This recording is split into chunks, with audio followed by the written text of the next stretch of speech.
धृतराष्ट्र उवाच धर्मक्षेत्रे कुरुक्षेत्रे समवेतायुयुत्सवः मामकाः पाण्डवाश्चैव किमकुर्वत सञ्जय कार्पण्यदोषोपहतः स्वभावः पृच्छामि त्वां धर्मसम्मूढचेताः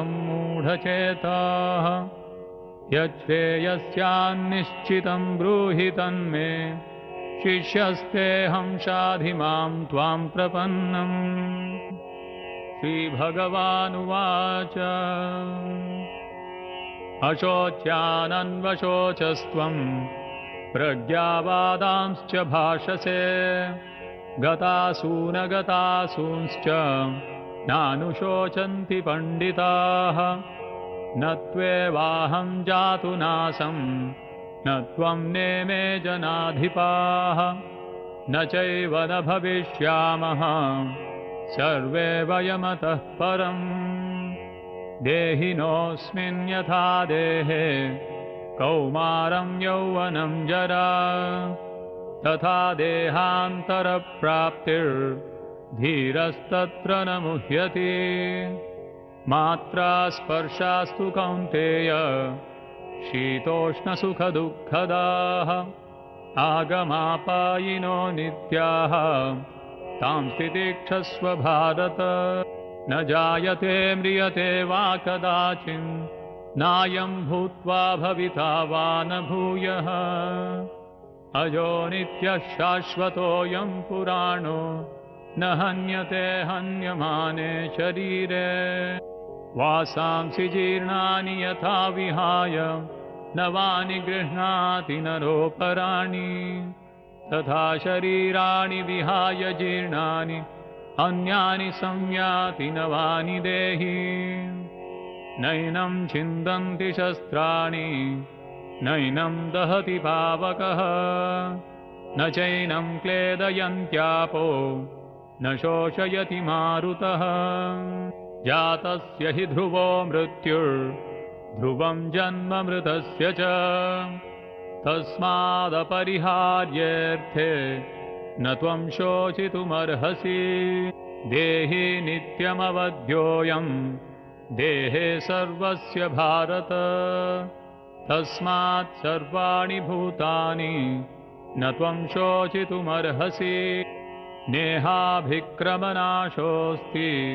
प्रत्यवायो न विद्यते स्वल्पमप्यस्य धर्मस्य त्रायते महतो भयान् व्यवसायात्मिका बुद्धिर्एकेह कुरु नन्दन बहुशाखा ह्यनन्ताश्च बुद्धयो व्यवसायिनां भोगैश्वर्यप्रसक्तानां तयापहृतचेतसां व्यवसायात्मिका बुद्धिः समाधौ न विधीयते त्रैगुण्यविषया वेदा निस्त्रैगुण्यो भवार्जुन निर्द्वन्द्वो नित्यसत्त्वस्थो निर्योगक्षेम आत्मवान् यावानर्थ उदपाने सर्वतः सम्प्लुतोदके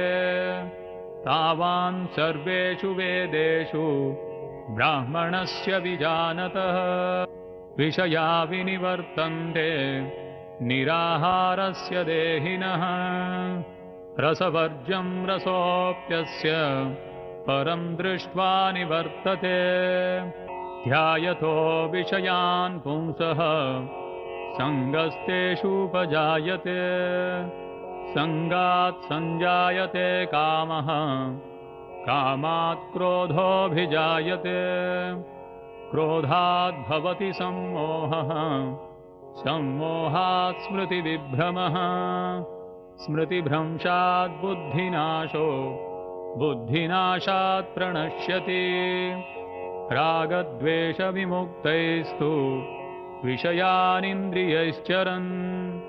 आत्मवश्यैर्विधेयात्मा प्रसादमधिगच्छति या निशा सर्वभूतानां तस्यां जागर्ति संयमी यस्यां जागृति भूतानि सा निशा पश्यतो मुनेः यज्ञार्थात् कर्मणोऽन्यत्र लोकोऽयं कर्मबन्धनः तदर्थं कर्म कौन्तेय मुक्तसङ्गः समाचर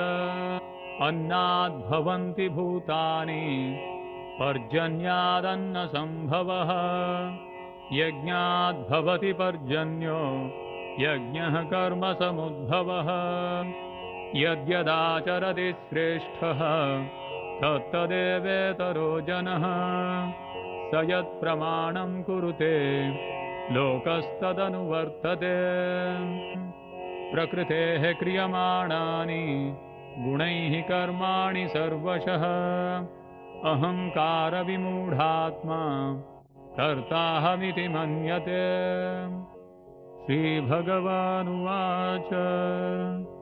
काम एष क्रोध एष रजोगुणसमुद्भवः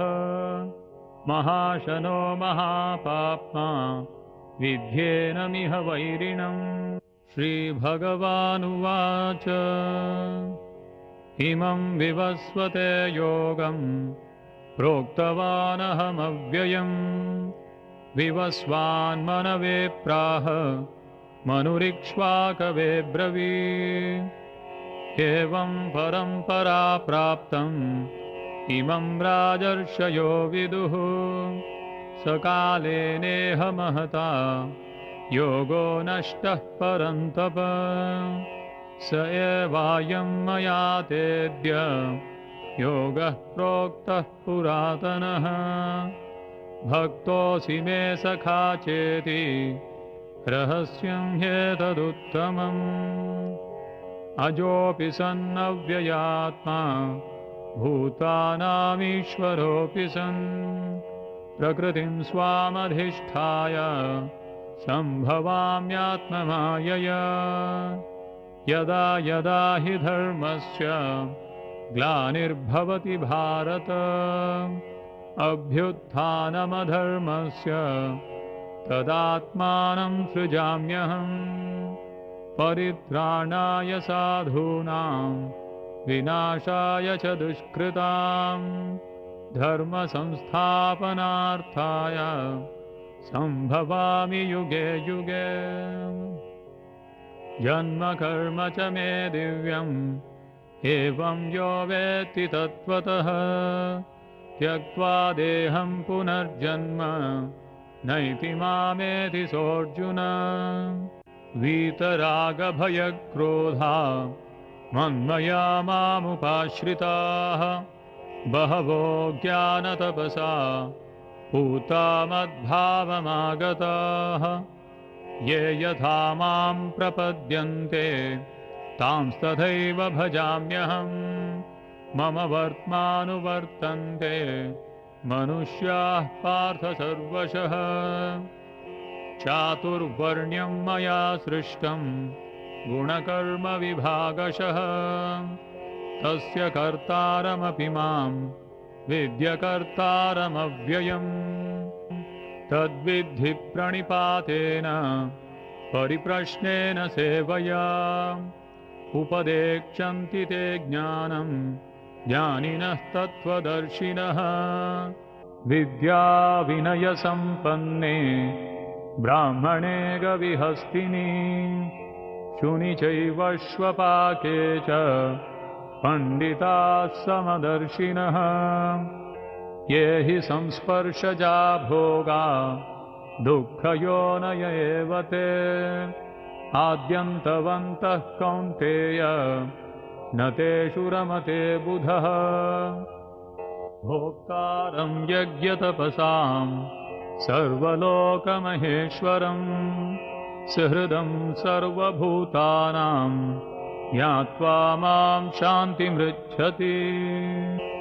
युक्ताहारविहारस्य युक्तचेष्टस्य कर्मसु युक्तस्वप्नावबोधस्य योगो भवति दुःखः प्राप्य पुण्यकृतां लोकान् उषित्वा शाश्वतीः समाः शुचीनां श्रीमतां गेहे योगभ्रष्टोऽभिजायते योगिनामपि सर्वेषां मद्गतेनान्तरात्मना श्रद्धावान् भजते यो मां समे युक्ततमो मतः मनुष्याणां सहस्रेषु कश्चिद्यतति सिद्धये यततामपि सिद्धानां कश्चिन्मां वेत्ति तत्त्वतः भूमिरापो नलो वायुः खं मनो बुद्धिरेव च अहंकार इति यं मे भिन्ना प्रकृतिरष्टधा अपरेयमितस्त्वन्यां प्रकृतिं विद्धि मे परां जीवभूतां महाबाहो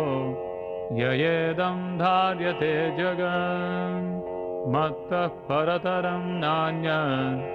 किञ्चिदस्ति धनञ्जय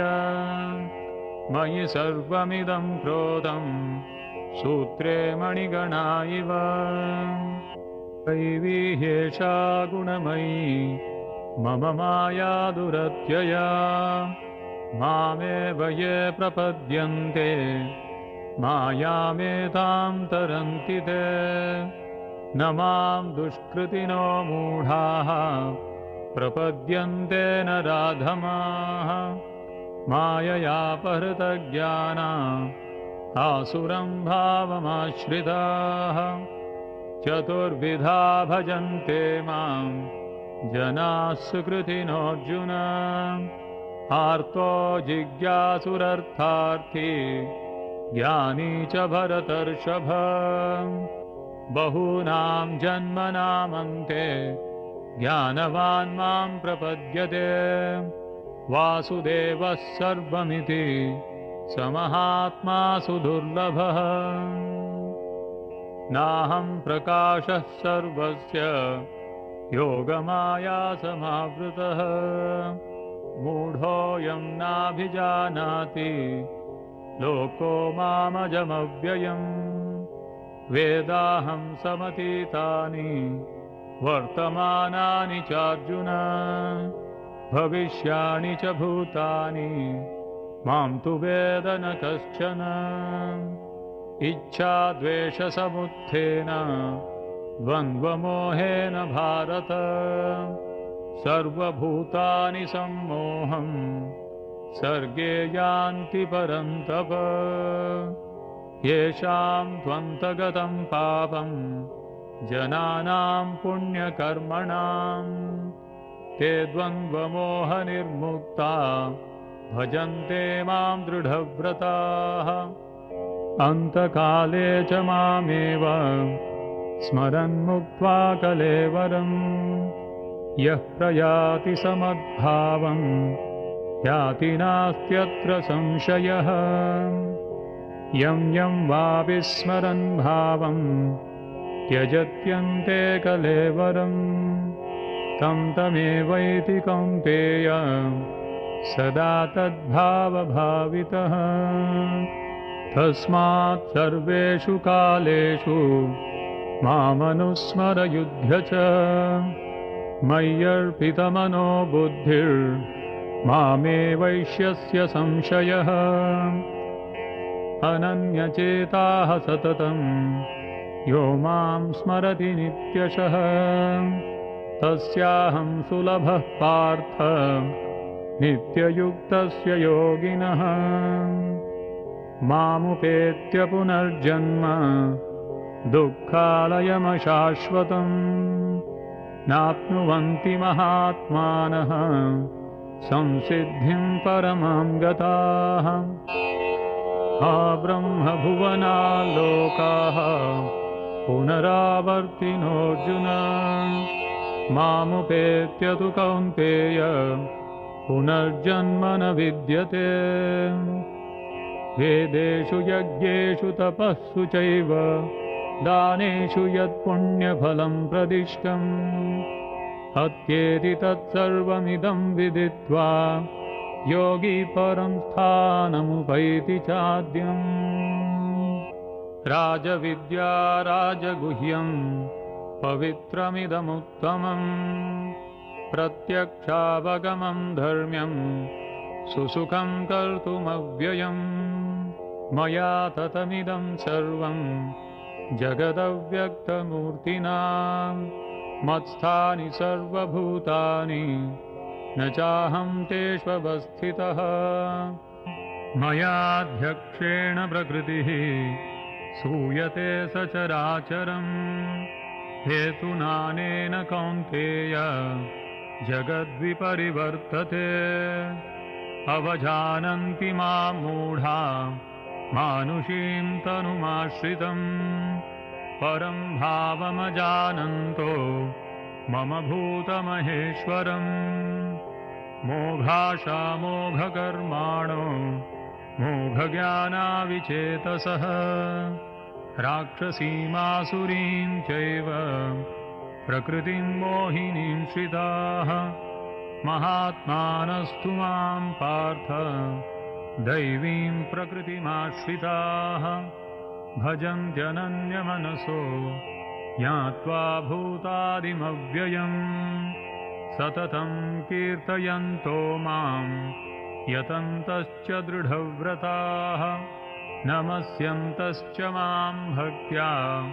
नित्ययुक्ता उपासते अनन्याश्चिन्तयन्तो मां ये जनाः पर्युपासते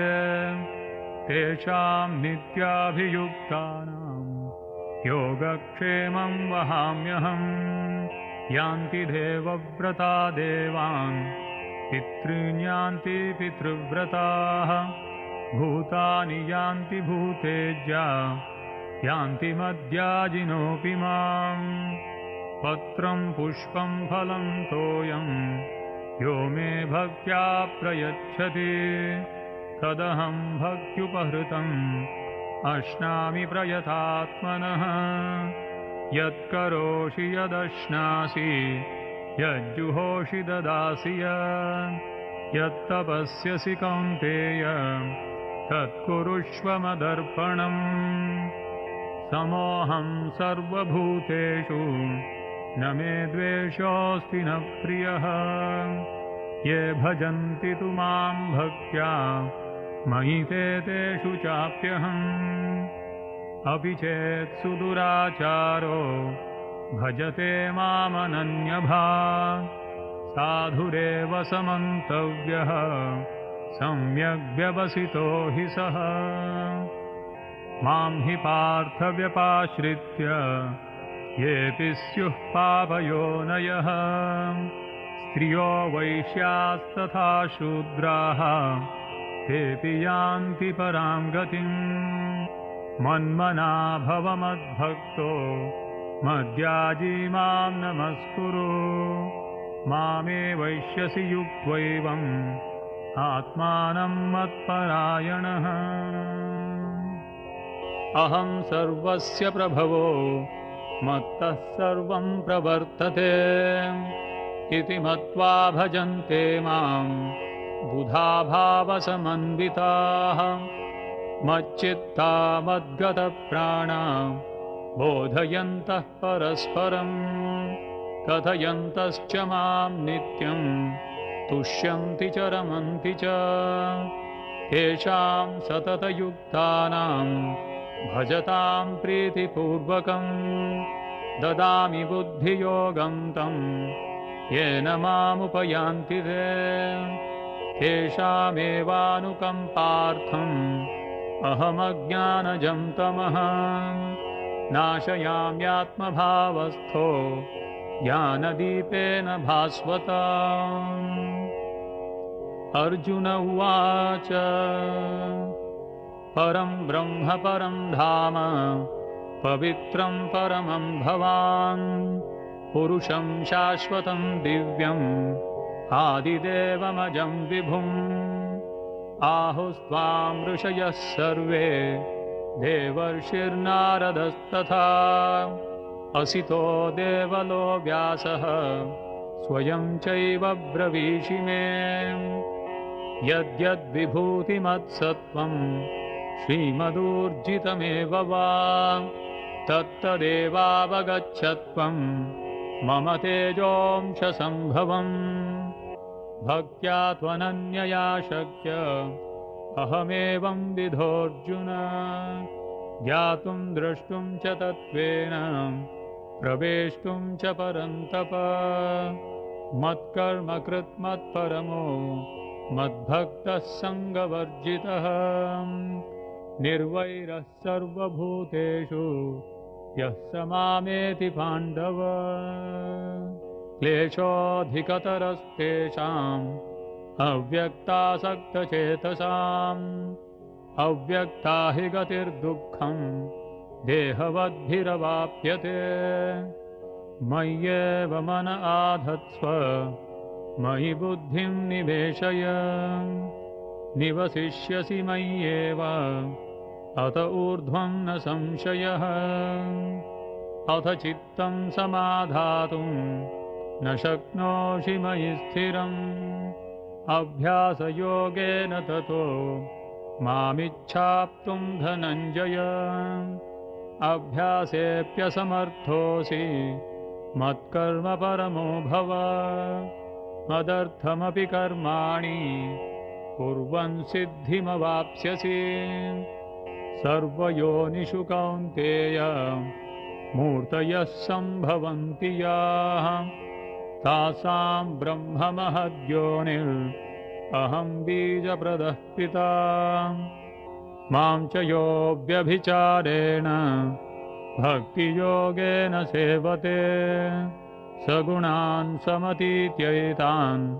ब्रह्मभूयाय कल्पते ब्रह्मणो हि प्रतिष्ठाहम् अमृतस्याव्ययस्य च शाश्वतस्य च धर्मस्य सुखस्यैकान्तिकस्य च निर्मानमोहाजितसङ्गदोष अध्यात्मनित्या विनिवृत्तकामाः द्वन्द्वैर्विमुक्ताः सुखदुःखसंज्ञैर्गच्छन्त्यमूढाः पदमव्ययम् न तद्भासयते सूर्यो न शशाङ्को न पावकः यद्गत्वा न निवर्तन्ते तद्धाम परमं मम ममैवांशो जीवलोके जीवभूतः सनातनः मनःषष्ठानीन्द्रियाणि प्रकृतिस्थानि कर्षति सर्वस्य चाहं हृदि सन्निविष्टो मत्तः स्मृतिर्ज्ञानमपोहनं च